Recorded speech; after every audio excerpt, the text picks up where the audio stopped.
Hi ಎಲ್ಲರಿಗೂ ಸ್ವಾಗತ. Dad little prince ಬ್ಲಾಗ್ಗೆ ಸ್ವಾಗತ.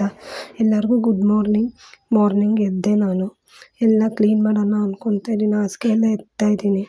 ಎತ್ಬಿಟ್ಟು ರೆಡಿಯಾಗಿ ಜಾಬಿಗೆ ಹೋಗ್ಬೇಕಲ್ಲ ಕೆಲಸಕ್ಕೆ, ಅದಕ್ಕೆ ಬೇಗ ಕ್ಲೀನ್ ಮಾಡೋಣ ಅಂತ ಕ್ಲೀನ್ ಮಾಡ್ತೀನಿ. ಒಂದು 5 ನಿಮಿಷ ಕೂತ್ಕೊಳ್ಳೋಣ, ಇಲ್ಲ ಹಾಸಿಗೆ ಎಲ್ಲ ಎತ್ಮೇಲೆ ಒಂದು 5 ನಿಮಿಷ ಕೂತ್ಕೊತೀನಿ. ಯಾಕೆಂದರೆ ಅವಾಗ ತಾನೇ ಎದ್ದಿರ್ತೀನಲ್ಲ, ನನಗೆ ಯಾಕೋ ಮನಸ್ಸಿಗೆ ಬೇಜಾರಿದ್ದೀನಲ್ಲ, ನಿದ್ದೆನೂ ಇರೋಲ್ಲ ನೈಟೆಲ್ಲ. ಅದಕ್ಕೆ ಏನು ಮಾಡೋದು, ಜೀವನ ಸಾಗಿಸ್ಬೇಕಲ್ಲ. ಎದ್ದೆ ಕಸ ಹೊಡ್ಕೊಳ್ಳೋಣ ಅಂತ ಪರ್ಕೆ ಎತ್ಕೊಬಂದು ಕಸ ಹೊಡ್ಕೊತಾ ಇದ್ದೀನಿ. ಬೇಗ ಮಾಡ್ಕೊಂಬಿಡೋಣ. ಒಳಗಡೆ ಎಲ್ಲ ನಮ್ಮ ತಂಗಿ ಗುಡಿಸೋ ಇರ್ತಾರೆ, ಇಲ್ಲಿ ನಾನು ಈಚೆ ಕಡೆ ನಾನು ಮಲಗಿರೋ ಜಾಗದಲ್ಲಿ ನಾನು ಗುಡಿಸಿ ಎತ್ಬಿಡ್ತೀನಿ. ಎತ್ಬಿಟ್ಟು ಎಲ್ಲ ಕ್ಲೀನ್ ಮಾಡಾದ್ಮೇಲೆ ತಿರ್ಗಾನು ಈಚೆ ಕಡೆ ಹೋಗಿ ಆ ಗೇಟ್ ತೆಗಿಯೋಣ ಅಂತ ಈಚೆಗೆ ಹೋಗ್ತೀನಿ. ಗೇಟ್ ಆದರೂ ಒಂದು ಸ್ವಲ್ಪ ಗಟ್ಟಿ ಇದೆ, ಗೇಟ್ ತೆಗಿಯೋಣ ಅಂತ ಹೋದೆ. ಬಾಗಿಲಿಗೆ ಹೊರ ಬಂದು ನೀರು ಹಾಕ್ಬಿಟ್ಟು ಹೋಗಿರ್ತಾರೆ. ನಾವು ಇತ್ತ ಕಡೆ ಮಾತ್ರ ಕಸ ಗುಡಿಸ್ಕೊತಾಳೆ ನನ್ನ ತಂಗಿ. ಡೈಲಿ ಕಸ ಈಚೆ ಗುಡಿಸ್ಕೊತಾರೆ.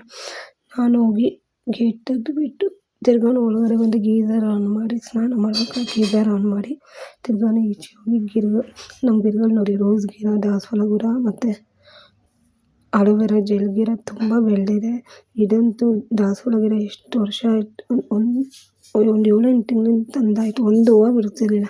ಅದೇನು ಅಂತ ಗೊತ್ತಿಲ್ಲ, ಒಂದು ತಿಂಗಳಿಂದ ನಂಬ್ತಿರೋ ಇಲ್ಲೋ ಒಂದು ಹೂವು ಅಲ್ಲ 3-4 ಹೂವು ಬಿಟ್ಟೇ ಬೀಳುತ್ತೆ. ಅದೇನೋ ಆ ದೇವರು ಹೇಳ್ತಾರಲ್ಲ ಹಂಗೆ ನೋಡಿ, 2 ಹೂವು ಕಿತ್ಕೊಂಡೆ. ನನಗೆ ಶಾಕು. ನಾನು ಬಂದಾಗ ನಾನು ಕೇಳ್ತಾನೆ ಇರ್ತೀನಿ ನನ್ನ ತಂಗಿಗೆ, ಏನೇ ನಿಮ್ಮ ಗಿಡದಲ್ಲಿ ಒಂದು ಹೂವನೂ ಬಿಡೋಲ್ಲ. ನಮ್ಮ ಅಪ್ಪ ಇದ್ದಾಗೂ ಹಂಗೆ ಕೇಳೋರು, ಒಂದು ಹೂವು ಬಿಡ್ತೀವಿ, ಹೂವು ಬಿಟ್ಟಿದ್ದಾರೆ ದೇವ್ರಿಗೆ ಇಕ್ಕು ಅಂತ ಅಂತಿದ್ದಂತೆ ನನ್ನ ತಂಗಿಗೆ. ಅದಕ್ಕೆ ನಾನು ನಮ್ಮ ಅಪ್ಪನೇ ನನ್ನ ದೇವರು.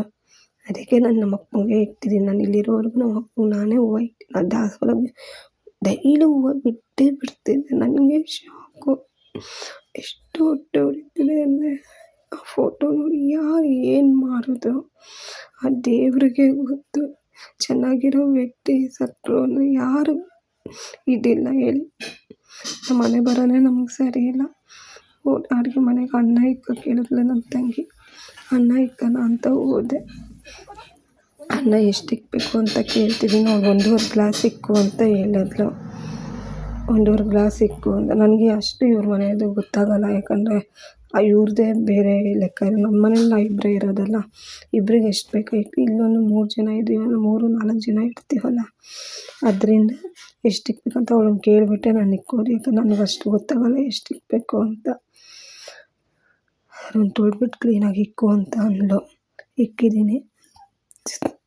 ಇವ್ರ ಮನೇಲಿ ಒಂದು ಸ್ವಲ್ಪ ಕುಕ್ಕರ್ ನಂಗೆ ಪ್ರಾಬ್ಲಮ್ ಏನೇ ಗೊತ್ತಾಗಲ್ಲ. ನಂಗೆ ಯಾವ ವಿಸಿಲ್ ಹಾಕಬೇಕು, ಏನು ಎಷ್ಟು ನೀರು ಹಾಕಬೇಕು ಅಂತಲೂ ಗೊತ್ತಾಗಲ್ಲ. ಯಾಕಂದರೆ ಇವ್ರದ್ದು ಒಂದು ಸ್ವಲ್ಪ ಕಮ್ಮಿ ನೀರು ಹಾಕಬೇಕು. ನನ್ನ ವಿಸಿಲು ನಮ್ಮನೆ ಕುಕ್ಕರಲ್ಲಿ ನಾನು 7 ವಿಸಿಲ್ ಒಂದು ಅನ್ನ ಮಾಡಬೇಕಂದ್ರೆ 7 ವಿಸಿಲ್ ಆ ಡಿ-ಮಾರ್ಟಲ್ಲಿ ತೊಗೊಂಡಿದ್ದು ಕುಕ್ಕರು. ಅಪ್ಪ 7 ವಿಸಿಲ್ ಹೊಡೆದ್ರೆ ನಾನು ಅನ್ನ ರೆಡಿ ಆಗೋದು ಅಂತ ನನಗೆ ಗೊತ್ತಾಗೋದು. ತುಂಬ ಲೋಕಲ್ ತೊಗೊಂಡ್ಬಿಟ್ಟೆ, ಬೇಜಾರಾಗ್ತಾಯಿದೆ.